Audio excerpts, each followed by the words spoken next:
कहानी का चस्का में आज मैं लेके आई हूँ महाभारत की कहानी से भीष्म पितामह के 5 चमत्कारी तीर।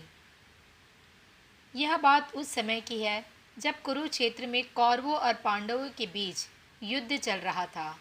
पितामह भीष्म कौरवों की ओर से युद्ध लड़ रहे थे, लेकिन कौरवों के सबसे बड़े भाई दुर्योधन को लगता था कि भीष्म पितामह पांडवों को नुकसान नहीं पहुंचाना चाहते हैं। दुर्योधन का मानना था कि पितामह भीष्म बहुत शक्तिशाली है और पांडवों को मारना उनके लिए बहुत आसान है।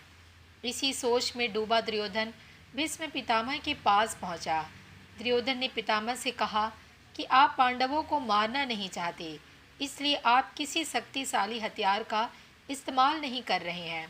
दुर्योधन की बात सुनकर भीष्म बोले, अगर तुम्हें ऐसा लगता है तो मैं कल ही 5 पांडवों को मार गिराऊंगा।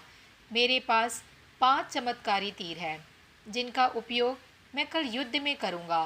भीष्म पितामह की बात सुनकर दुर्योधन बोला, मुझे आप पर भरोसा नहीं है, इसलिए आप ये 5 चमत्कारी तीर मुझे दे दीजिए। मैं इन्हें अपने कमरे में सुरक्षित रखूंगा। भीष्म ने वो 5 तीर दुर्योधन को दे दिए। दूसरी ओर श्री कृष्ण को इस बात का पता चल गया। उन्होंने अर्जुन को इस बात की जानकारी दी। अर्जुन यह सुनकर घबरा गया और सोचने लगा कि इस मुसीबत से कैसे बचा जाए। श्री कृष्ण ने अर्जुन को याद दिलाया कि एक बार तुमने दुर्योधनों को गंधर्वों से बचाया था।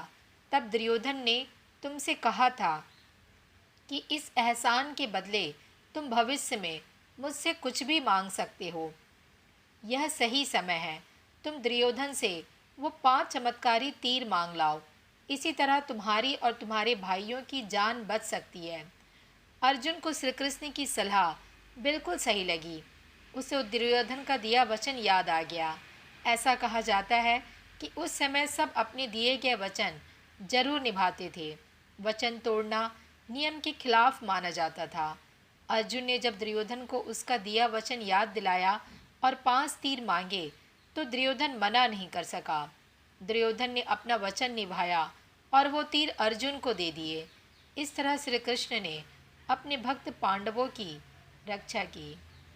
फिर मिलूंगी आपसे एक नई कहानी के साथ। ऐसी ही और कहानी सुनने के लिए इस चैनल को सब्सक्राइब करना ना भूलें। अपना मैसेज ज़रूर लिखें। फिर मिलेंगे, तब तक के लिए बाय बाय।